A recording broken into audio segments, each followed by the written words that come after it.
नमस्ते, मेरा नाम एड गैसल है। मैं OLTS 85 का प्रोडक्ट मैनेजर हूं और मैं आपको लॉस एप्लीकेशन का संक्षिप्त अवलोकन देने जा रहा हूं जो OLTS 85 पर उपलब्ध है। OLTS 85 होम स्क्रीन पर आपको यहां अलग अलग एप्लीकेशन दिखाई देंगी। तो यह एक लॉस लेंथ एप्लीकेशन है। यह एक लॉस एप्लीकेशन है जिस पर हमारा फोकस रहेगा। पावर मीटर तो standalone optical power meter, standalone optical source और उसके बाद डिजिटल इंस्पेक्शन प्रोब जो आपको P50001 को उपकरण में प्लग करने पर मिलता है। उपकरण के सबसे ऊपर देखने पर आप देखेंगे कि वहां 3 पोर्ट मौजूद हैं। यहाँ पर एक ही मोड पोर्ट है जिसमें मैंने प्लग इन किया है। यहाँ पर एक मल्टी मोड सोर्स पोर्ट है और फिर एक शेयर्ड ऑप्टिकल पावर मीटर है जिसकी अदला बदली की जा सकती है। और ठीक अभी मेरे पास एक LC अडेप्टर है। और अब मैं लॉस एप्लीकेशन में जाऊंगा और लॉस एप्लीकेशन की मुख्य स्क्रीन बहुत आसान है। आप अलग अलग वेवलेंथ चुन सकते हैं ट्रांसमिट करने के लिए। तो या तो सिग्नल मोड वेवलेंथ 1310 और 1550 की, और आप उन्हें अलग अलग चालू और बंद कर सकते हैं। सब कुछ बंद कर देने पर आप देखेंगे कि सोर्स आइकन का इस्तेमाल अब नहीं किया जा सकता है।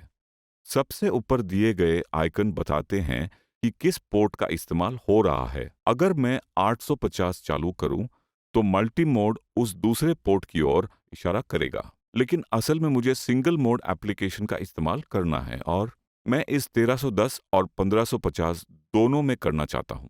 ऐसे किसी एक वेवलेंथ को चुनकर किया जा सकता है और फिर बहुत आसान है, बस लाइट सोर्स को चालू करना है और पावर ट्रांसमिट होनी शुरू हो जाएगी।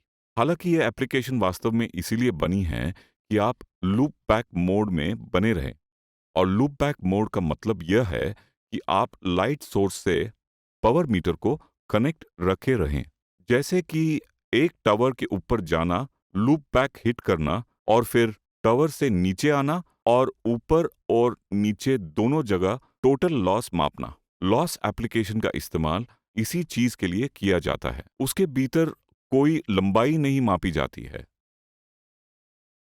मेन्यू बटन दबाने पर जो स्क्रीन के निचले भाग में मौजूद है, एक छोटा सा सेमी सर्कल है ऊपर जाते तीर के साथ। आप उसे दबा सकते हैं या उपकरण पर ही एक कुंजी है जिसे आप दबा सकते हैं। 4 रेखाओं वाली, और इससे मेन्यू ऊपर जाएगा और उस मेन्यू में आपके पास विकल्प होगा पास फेल मोड के बीच में या डीबी मोड में रहने का, जिसमें आपको बस डीबी वैल्यूज दिखेंगी। यहाँ पर वेवलेंथ सिलेक्शन बटन और लेजर ऑन भी है जिसकी आपको असल में जरूरत नहीं है क्योंकि आप स्क्रीन पर टैप करके सीधे उन्हें नियंत्रित कर सकते हैं। मोर बटन दबाने पर मैं अपने रेफरेंस और लिमिट डेटा को एडिट कर सकता हूं।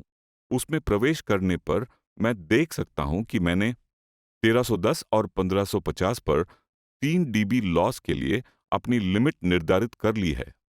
उदाहरण के लिए उसे बदलने के लिए मुझे बस 1310 पर टैप करना है, मेन्यू बटन दबाना है और मैं लिमिट को एडिट कर सकता हूं। और उदाहरण के लिए मैं इसे फिर से 3.5 डीबी में बदल सकता हूं।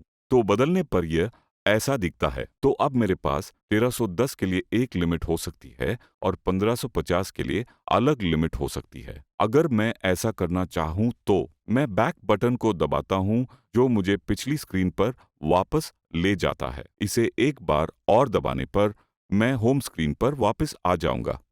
मेनू में एक बार फिर से जाने पर एक रेफरेंसिंग बटन मिलेगा और इसे दबाने पर आप देखेंगे कि यह मुझे बताता है कि ऐसा करना संभव नहीं है क्योंकि लेजर बंद है। तो रेफरेंस का इस्तेमाल करने से पहले आपको लेजर चालू करनी होगी। और दूसरी चीज जो आपको करनी है वो यह कि अपने सोर्स को अपने पावर मीटर से कनेक्ट करें।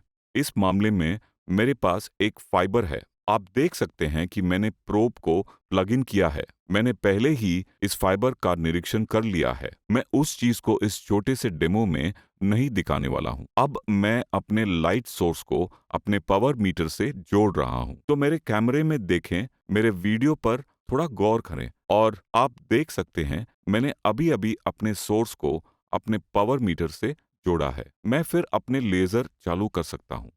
फिर मैं अपना मेन्यू बटन दबाता हूँ और रेफरेंस करता हूँ, और इसे दबाने पर यह बताएगा कि सभी वेवलेंथ पर एक्टिव पोर्ट की रेफरेंसिंग की जा रही है। बस 1 सेकंड लगेगा और यह वापस आ जाएगा और आप देखेंगे कि सब कुछ 0 dB पर है। मैं अभी डीबी मोड में हूँ, तो फिर से बटन दबाने पर मेरे पास डीबी और पास फेल है। पास फेल मोड में जाने पर अब मुझे वैल्यूज नहीं दिखेंगी, बल्कि यह दिखेगा कि जो लिमिट मैंने निर्धारित की थी उनके आधार पर यह पास हुआ या फेल। इसीलिए अगर चाहूँ तो मैं रात भर आगे और पीछे टॉगल कर सकता हूँ। मैं डीबी मोड पर वापस जा रहा हूँ, तो अब मेरे पास यहाँ थोड़ी बहुत फाइबर है जिसे मैं टेस्ट करने जा रहा हूँ। मैं अपने रिसीव पोर्ट से अनप्लग करता हूँ। मैं अपने एलसी को अपने रिसीव पोर्ट से अनप्लग करता हूँ। मैं टेस्ट किए जा रहे सिस्टम में इसे प्लग इन करने जा रहा हूँ। मैंने पहले ही इनका निरीक्षण कर लिया है और उन्हें साफ कर दिया है और अपने अडेप्टर में उसे प्लग इन कर दिया है। फिर जिस भी चीज को टेस्ट किया जाना है उसके सिरे को प्लग इन करूंगा। मैं इसकी कैप हटाने जा रहा हूं। मैं इसे साफ करूंगा। हालांकि इस उपकरण का रिसीवर संपर्क रहित है, इसीलिए यह उतना जरूरी नहीं है। आप किसी भी चीज का नुकसान नहीं करेंगे। आपका लॉस मैप प्रभावित हो सकता है और मैं इसे प्लग इन करने जा रहा हूं, और अब आप देख सकते हैं मुझे 0.2 dB का लॉस हुआ है। मैं यहाँ बस एक छोटे से लिंक को टेस्ट कर रहा हूँ, और अगर चाहूँ तो मैं उसे पास फेल में बदल सकता हूँ, जो पास हो जाएगा। याद रखें, मैंने उन्हें 3 dB और 3.5 dB तक सेट किया था, तो जाहिर है 0.2 dB पास हो जाएगा और फिर मुझे मेरी वैल्यूज दिख जाएंगी। आगे और पीछे टॉगल करने के लिए मैंने मेन्यू दबाया, dB पर गया और काम हो गया।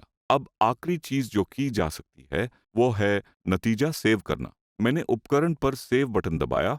यह बताता है कि यह फाइबर आईडी नंबर 1 है, और फिर से सेव दबाने पर यह सेव हो जाएगा। और फिर टेस्ट रिपोर्ट तैयार करने के लिए स्मार्ट रिपोर्टर जैसी किसी चीज का इस्तेमाल किया जा सकता है अगर जरूरत पड़ी तो। बहुत बार लॉस एप्लीकेशन का इस्तेमाल कर रहे लोगों के लिए जरूरी नहीं होता नतीजा सेव करना, लेकिन अगर नतीजे सेव करना चाहते हैं तो इस तरह से किया जा सकता है।